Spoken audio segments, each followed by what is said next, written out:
All right, let's do this.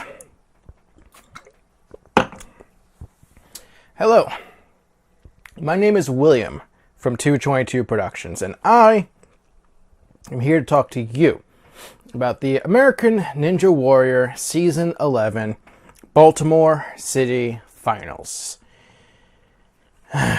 In approximately 20 minutes or less, starting now. All right. Before I start the actual review proper, even though the timer's already started, I have a question for all of you that I want you to answer, okay? I want you to design a sponsored obstacle. Just in the comments, just give me some sort of property to sponsor an obstacle for American Ninja Warrior and come up with a basic design. Come up with a basic idea, just a dry basic description of an idea. I don't care what it is. It can be anything, literally anything at this point. It can't be worse than what we had today. I have been waiting months to talk about this episode. I was at the taping of the Baltimore City Finals, and I watched this debacle in person.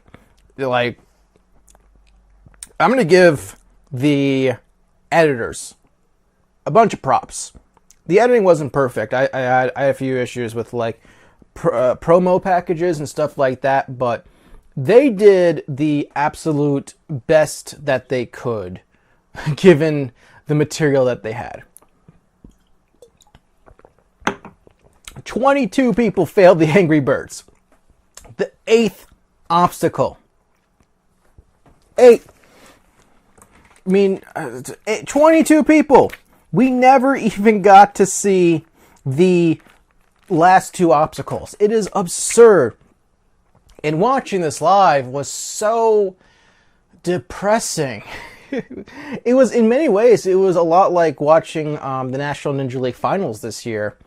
Or World Championship, excuse me, the correct wordage. About, you know, just seeing everyone fail the Monstro swing. It was just sort of the same thing. But at least with the NNL, at least someone cleared that obstacle. We had a few people. We had no one. No one cleared the Angry Birds. And basically, there just came a point where, like, before, yeah, I haven't even talked about that. I don't know how much of the episode I'm actually going to talk about, but, like, before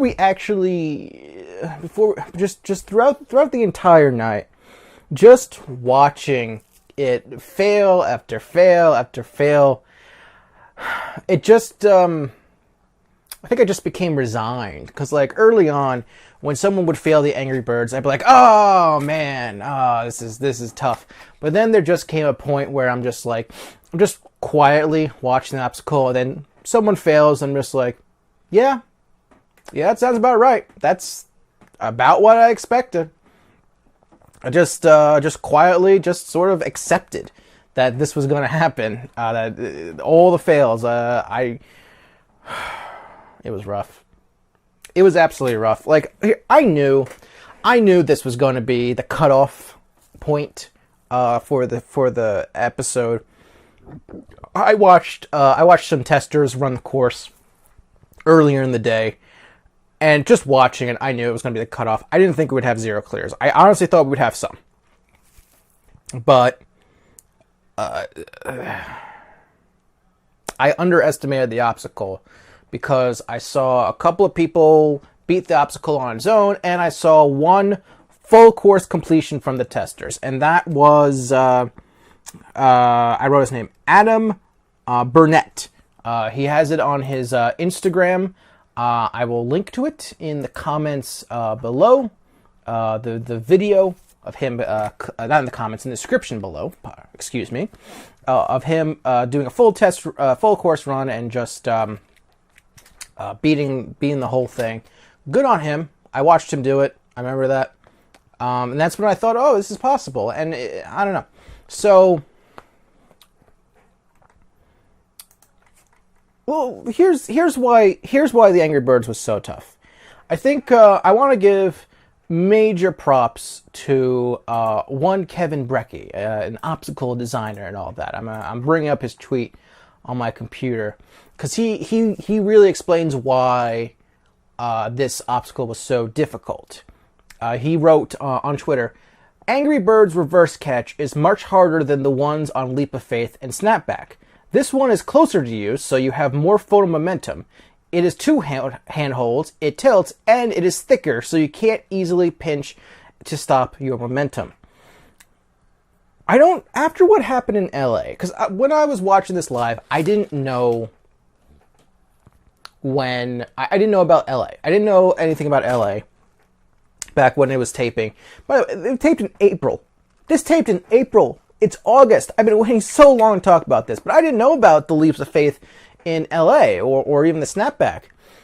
And to see the fact that they decided to take an element from an obstacle where only 2 people cleared in LA in the form of Leaps of Faith and put it an easily harder version of it in Baltimore is insane. Why would you do that? Why would you do that? Oh my God, it is so irresponsible. It's so short-sighted. I don't get it. I just don't get it. So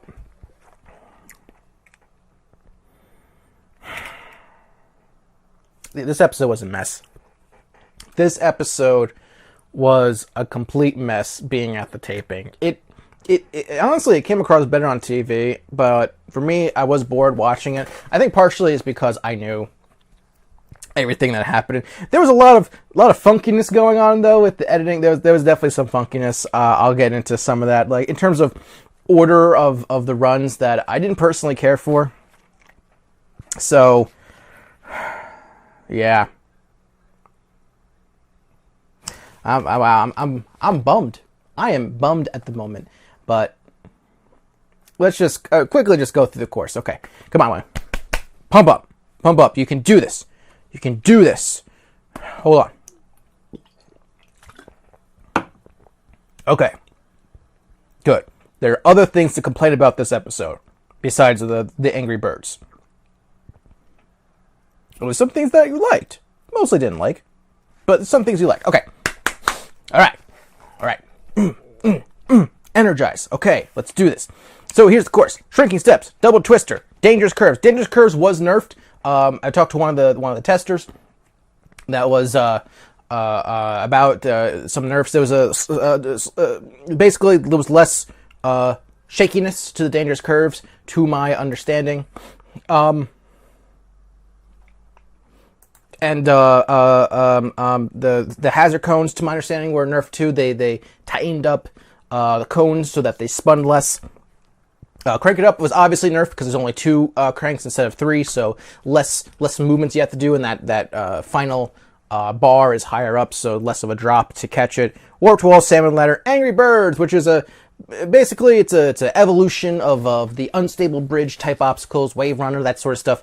You got shakiness, you got to catch different shapes and catch them. And the problem is that in the middle you have this to this. And they're on 2 different axes also. There are 2 different poles, so you can't even like try to do like a one at a time sort of thing. You have to do the full catch. It is so ridiculously hard. I'll say this. I like the concept of the obstacle, but I don't like the execution. I like the idea of a shaky bridge, unstable bridge type obstacle where you have to hold it in specific parts, but they've made it too hard. They just made it too darn hard. Also, whatchamacallit? Just gotta back up, kind of tell a story about from qualifiers. So the first day, I pick up my friend Colin. We're driving to the set, and obviously, my eye, I'm paying attention to the road, and where we parked, basically, we had to drive past the entire course, and I just hear Colin say, "Oh my God, there's an Angry Birds obstacle," and that's because you have this stupid-looking set, all these all these cutouts of the characters. Amongst all the obstacles, it looks so dumb. I will stand by it. The obstacle with all the decorations, the Angry Bird obstacle stuff, it looks so dumb. Apparently the movie is actually kind of decent. It actually has good reviews so far. But like, yeah, it looks so dumb. And I actually just remembered something. Hold on, I want to show you all something. There we go. Hey, look. It's the mask that I found at, they were giving away at Otakon on, I don't know, someone put a bunch of them on the table. This is one of the new characters in the second movie. So, hopefully this doesn't mess things up too much with the microphone. Let's, yeah, so the problem with the Angry Birds is that it's so darn tough. and also they show stuff out of order. For example, Najee Richardson ran way earlier than Lucas Reale, so the whole trying to catch up with his time thing was completely manufactured, because Najee wasn't trying to beat Lucas's time, because Lucas didn't run yet. Lucas was actually one of the last people to run. He was like in the final four, because he ran so well in qualifier. By the way, first off, I just want to say a few things about Lucas. Number one, Lucas is a great guy. He's nice, he's fun to talk to, I appreciate him. Second, Lucas, when the show went on break for, I guess technically dinner break, food break for the crew, as per union rules and all that jazz, I talked to Lucas, and I told him, and this is, I'm pretty sure this is a direct quote, "You know what you need to do, right? You need to get your ass to the 8th obstacle as fast as you can." And that is exactly what he did. And he got into top 2 and got to move on to Power Tower. Good on him. I'm very proud of him. By the way, the editing of this episode, I did praise him, but to me, and maybe it's because I knew the results in the end, they made it seem very obvious that no one was going to clear the Angry Birds before it actually happened, before we got to the end of the episode. Just with like the commentary, and they showed a tester doing the obstacle and all that jazz. It just seemed very obvious that we weren't getting the clear that we want, any clears. Oh, by the way, I forgot to mention, 9th obstacle is Cane Lane, which is a shame that we didn't get to see it, because it's the same layout for the track, but the obstacle, the actual bar itself, the track is thicker to prevent any sort of breakage that may or may not have happened last year on the course. But, yeah.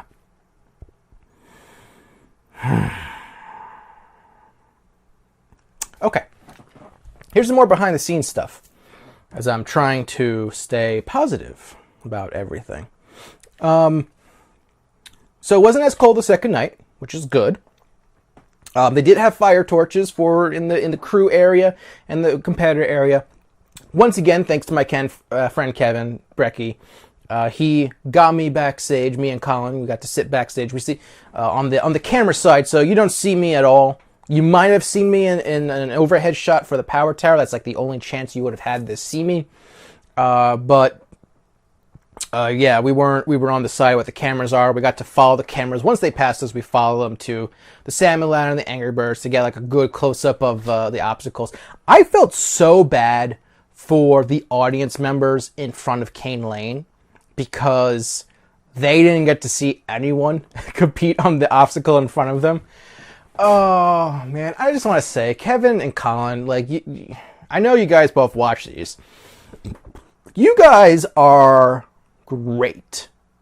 You guys are great company. I had a good time hanging out with you guys, despite how utterly terrible the taping was to be there. But you guys are great. Having some of the conversations that we had together, like for example, because of one of the was a Clayton Mirage, Shark Boy was his nickname, led to a whole conversation about how the name Shark Boy is actually trademarked by the professional wrestler. There's a professional wrestler named Shark Boy. You may remember his tenure in Total Nonstop Action, aka TNA. And there's an interesting story behind Shark Boy and the name Shark Boy because he had trademarked it. He actually gets royalties from the Robert Rodriguez movie Shark Boy and Lava Girl because they used his trademark for a character. So we told that story to Kevin. He was like, "Ooh, that's very interesting." I was like, "Yeah, it's an interesting story." We told a lot of good stories. I got to explain a lot of wrestling stuff to Kevin. Like one of the things I talked about is how there was a Wile E. Coyote, as I refer to as a Wile E. Coyote cam, and I explained how Ninja Warriors have a Wile E. Coyote cam, which is another wrestling reference, which is basically an overhead camera to watch people fall down. I will say I do like the addition of a camera on the GoPro on the dangerous curves, the dangerous curves. Don't worry, I didn't forget about that joke. That you saw as they're doing the turnaround part. That was cool. I really like that. So I'll give them props for that. Let's see. Oh yeah. So the restrooms. This is just something that for people who have never gone to a taping. This is the restroom situation. For the audience members, they get basic porta potties. No electricity. There is a foot pump hand washing station. But yeah, no running water. It's just just the typical going into what is essentially a glorified bucket. But for the crew and the competitors, they splurge on the nicer portable toilets with the electricity and the running water, and it's great. Oh man, when I got to use the competitor bathroom. A plus toilets. Oh, I loved it. Loved it. Another thing I want to mention, there's a few things I want to mention about the Angry Birds still, because I'm still talking about that obstacle. Green on green. So some of the last shapes of the Angry Birds are green. The problem is there's the green leaf background behind those obstacles, and it actually makes it hard for the camera to see the obstacle because it's the same shade of green. I know this because I already edited the thumbnail that you'll inevitably see, hopefully, when you click on this video. I hope you appreciated it. I put a lot of work into it. But determining where the shape ends and the background begins is kind of tough with the old Photoshop. And even on the actual episode, yeah, it is kind of ugly and bad to see. And all that jazz. Also, I just want to point out, this was filmed before Tacoma, which means that they didn't think to nerf Tacoma at all to tone down the difficulty, even though Baltimore had 0 clears. So this is the first season where we had 2 regionals with 0 regional final clears. That's insane. They made the Tacoma way too hard as a whole. Baltimore was too hard because of one obstacle, basically. Just one stupid obstacle. And again, I like the concept. It's just... Okay. Another thing that I didn't like about this episode. They finally acknowledged American Ninja Warrior Challenge. And when I saw it, I'm like, oh, come on. I was hoping we'd go the entire season without acknowledging it. It's so bad. Don't get that game. Just don't. I played through it. That thing still haunts me to this day. Please do not get American Ninja Warrior Challenge. I'm surprised it took them this long to promote it. I'm actually kind of surprised. But I would have preferred if they just never acknowledged it. I wouldn't. God, that thing sucks. Okay, here's some more Angry Birds stories. There was a lot of conversation that I heard, at least, that people thought they were going to do reruns. They thought there was a lot of thought that the producers were going to modify the Angry Birds and then rerun everyone who failed the Angry Birds from the Warped Wall. That was the mindset. It never happened. That never happened. And that's very interesting that never happened. Because I will give them respect. They owned it. There was no, like, as someone who was there didn't appear to be any sort of producer shenanigans going on. They owned it.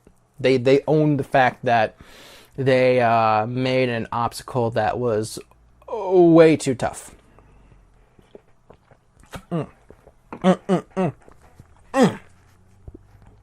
Man, it is hot underneath these lights. I'm just gonna keep going. I don't care. This episode was just a complete disaster. I'm just gonna kind of just go through some of the points of the episode from the actual editing standpoint and promos at this point. Just honestly, just thinking about the episode and just being at the taping, like the actual like watching the runs itself was kind of sad. Just sort of remembering everything. Really sad to watch this entire night. Like, I'm still glad I went. You know, got to see people, got to hang out with people, a lot of good people. But man, it was tough to actually watch the actual taping. Oh, here's another story. Here's another story you might like. So this would have been, I think this was during the break also. Jesse LeBrecq and Chris DeGangi were there. They were hanging out with the other competitors, and I said to them, "So, are you guys happy that you aren't in this region anymore?" And there was like a sense of, oh yeah, this is tough. This is a tough course. Okay. Let me crap on this show even more. Carter Olson. I don't understand Carter Olson's promo package. This represents in many ways the problem that I have with the way A&W does promo packages, in that they talk about her father having a heart attack. The problem is, in the promo package, they make it perfectly clear that he had this heart attack when she was very young. So young that she didn't fully understand what was going on. To me, this feels like A&W at their typical stretching, I don't want to say stretching, but like really just grasping at something to film and showcase for drama. I hated the promo. I get the whole eating healthy and all that, but there's a way to say, oh, we're eating healthy now because of medical, because of my father and all that. There was a way to do it without it being more sad, Like, it didn't feel like good presentation. It's not happy. This is supposed to be a happy show, especially in an episode like this where there's so much failure. You got to make me feel good. You know what did make me feel good though? The Kevin Liang and his promo package about training with Mr. Taiwan. This promo package was awesome. This actually might have been the best. Actually, you know what? I'll just say it. Kevin Liang. You know what? If you're ever watching this video, you might not have moved on to Vegas, but you had the best promo package of the night. This was awesome. The Mr. Taiwan stuff was great. I loved it. It was different. It had a personality. Just training and being motivated by someone you look up to. It's great. I thought it was great. It was such a fresh air. I wish he moved on, but it didn't work out. What else do I want to talk about? Angela Gargano. Oh man. Okay, so I got stories to tell you. Angela Gargano. So like I mentioned last time, I watched Angela get hurt last year, and it sucked. It sucked to see that happen. I wish, but I was when I saw her compete in Baltimore, I was so happy for her. Just because, like, I knew what happened. I knew she must have went through a lot to recover from an ACL tear like that. And I was really, honestly pulling for her to move on. Like, you know, no disrespect to Carter. I'm sure she's great, but just from a storyline perspective, I was really pulling for Angela, but it didn't work out, unfortunately. She has a post on her Instagram, and I encourage everyone to check it out, to read it. I believe she posted it on August 7th, so check it out. But she talks about how when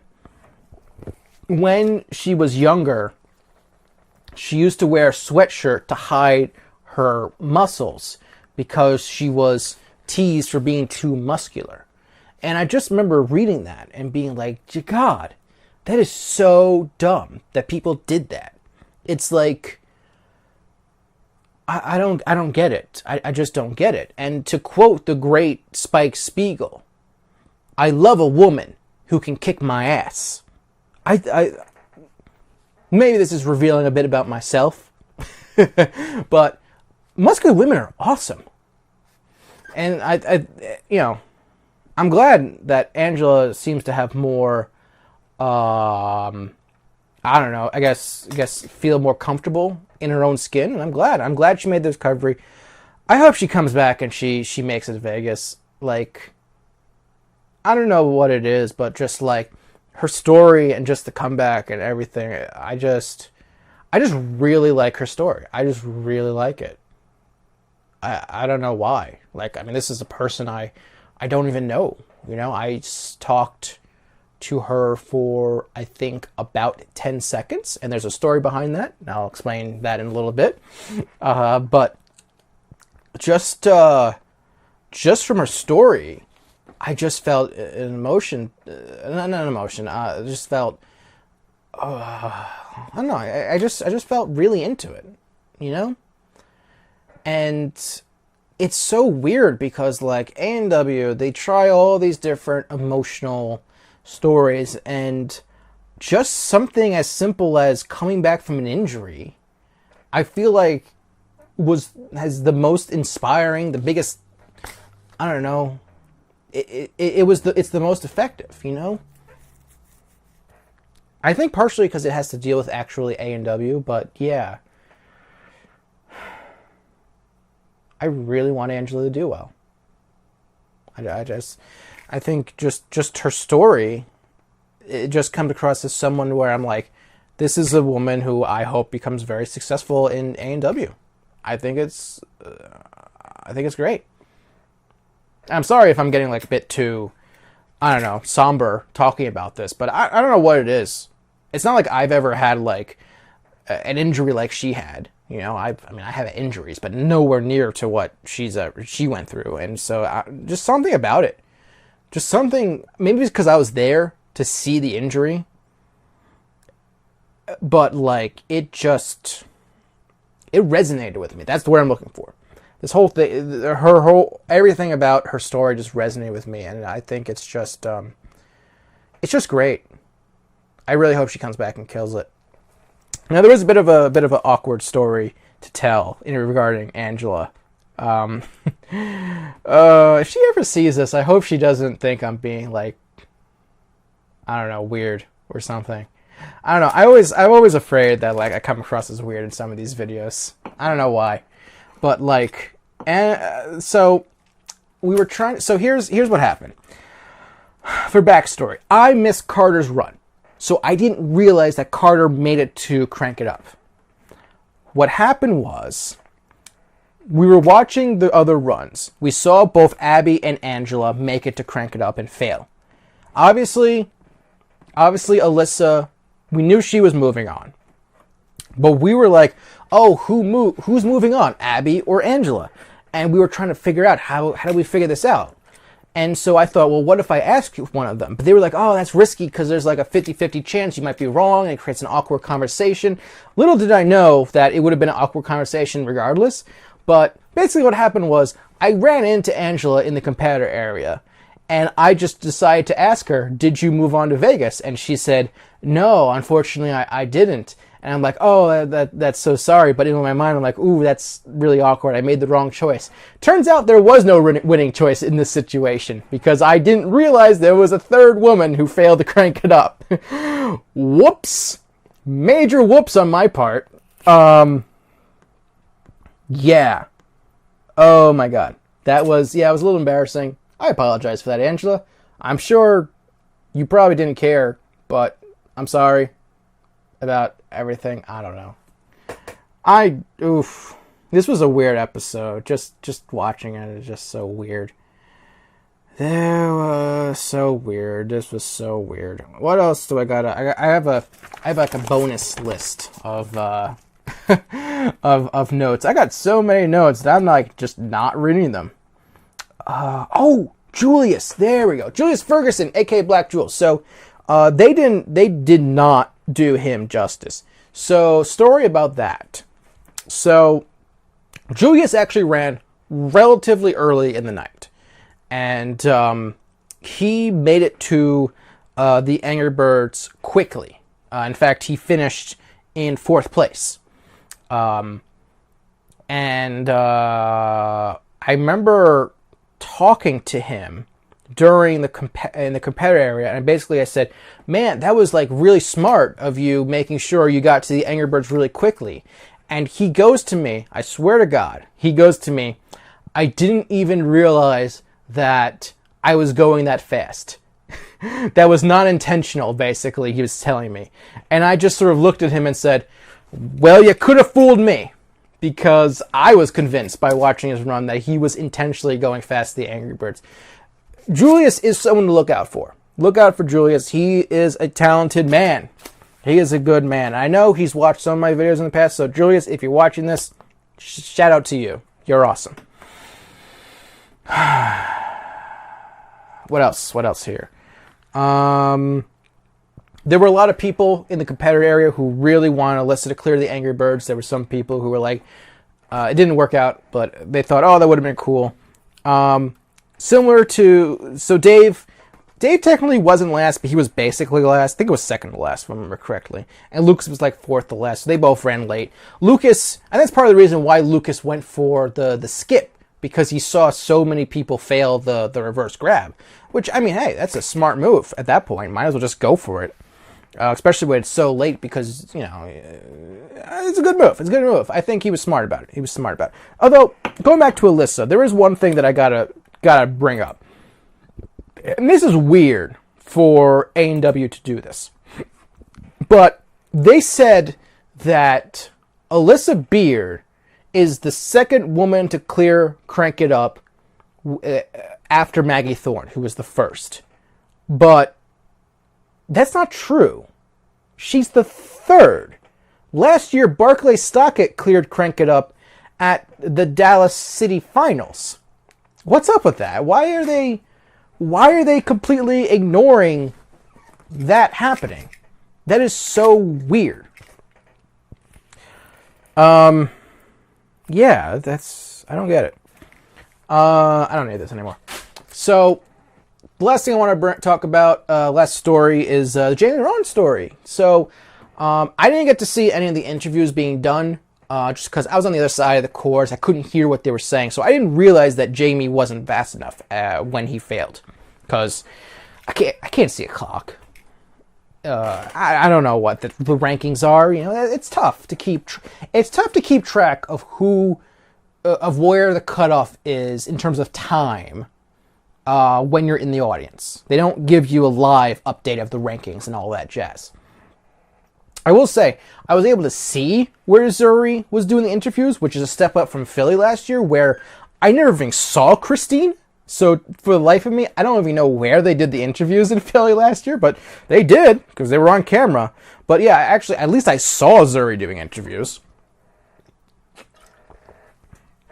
And so, oh boy. So at the end of the night, everyone's packing up, and they're doing the group shot of all the people, the 15 people who are moving on to Vegas. And I notice that Jamie Ron's still standing in the competitor area cleaning up. And I just looked at him and I go, Jamie, are you not going to Vegas? And he said, no, I wasn't fast enough. I was just like, oh my God, I can't believe it. I was stunned when I heard that. Honestly, if the Angry Birds was easier, I think Jamie would be moving on. Because he's a good competitor. It didn't work out. Unbelievable. This was quite an episode. Overall, I give this episode an 8 out of 10. Obstacles. All right. The Power Tower came down to Dave Kavanaugh and Lucas Reale, who both made it to the Angry Birds the fastest. And I gotta admit, I was a little torn of who to root for. But in the end, I was rooting for Lucas. I will admit it. I was rooting for Lucas. But it's not like I was sad that Dave won. I was happy. I would have been happy with either one. But twist my arm, I would have went with Lucas. But I'm happy for Dave. And after the taping, the biggest takeaway for me is that, well, they have no choice but to show Dave now. They have to acknowledge him. I thought this was a big win for Dave because it meant they were forced to put the spotlight on him. And I'm glad. I'm glad that Dave finally got the spotlight that he deserves, because a lot of people know that Dave is a great competitor and he deserved more credit than the show ever gave him. And so now I'm going to run through the results while pretending to be an Angry Bird. So, we had 34 people run the course in Baltimore. We only saw 10 full runs, 2 runs that were started mid-progress, 18 fast-forwards, which means 4 people, unfortunately, got cut. No one failed the shrinking steps, no one failed the double twister, 2 people failed dangerous curves, no one failed the hazard cones, 7 people failed crank it up, no one failed the warped wall, 3 people failed the salmon ladder, and a whopping 22 people failed the Angry Birds, meaning no one even got to attempt Cane Lane or the spider trap, meaning, of course, there were 0 completions. Here are the list of people who did not move on to Vegas. Failing the dangerous curves was Cara Paolo and Tristan Poffenberger. Failing Crank It Up was Abby Clark, Angela Gargano, Daniel S. Kent, Eli Bell, Justin Adelin, who got cut, and Kevin Liang. Failing the Sam Ladder was Alex Goodwin, Brennan Stenta, Logan Craiglow, I should say. Apologies about that, Kevin. Failing the Angry Birds and not moving on was Anthony Ederle, Clayton Mirage, Jamie Ron, Jonathan Stevens, who got cut, Ryan Lee, Ryan Ratizzi, Zach Barefoot, who got cut, and Zach Day, who also got cut. And here are your 15 people moving on to Las Vegas. First place was Dave Kavanaugh, who has both the Speed Pass and the Safety Pass, followed by Lucas Reale, Najee Richardson, Julius Ferguson, Connor Gallivan, Anthony DeFranco, Joe Morosky, Lucio Batista, Brendan McWilliams, Chris Wilczewski, Joe Capiano, Mike Salisi, and Garrett Lime. All 13 of those people failed the Angry Birds. And rounding out for the top 2 women was Alyssa Beard, who also failed the Angry Birds, and Carter Olson, who failed Crank It Up. There. Done with this episode. I don't know if this review is any good. It is weird. I felt weird doing it. Next week is Cincinnati Finals, the final, regional final, before we get to Vegas. It can't possibly be worse than these past 2 episodes, right? Please. Please let this be better. I can't deal right now. I just can't deal right now. With that said, hey, please make sure to hit that subscribe button. If I get 1,000 subscribers, this baby's getting played. I haven't even taken it out of the box yet. Come on, do me a favor. And I'll see you all next week. Thank you all very much for watching. Cheers to you.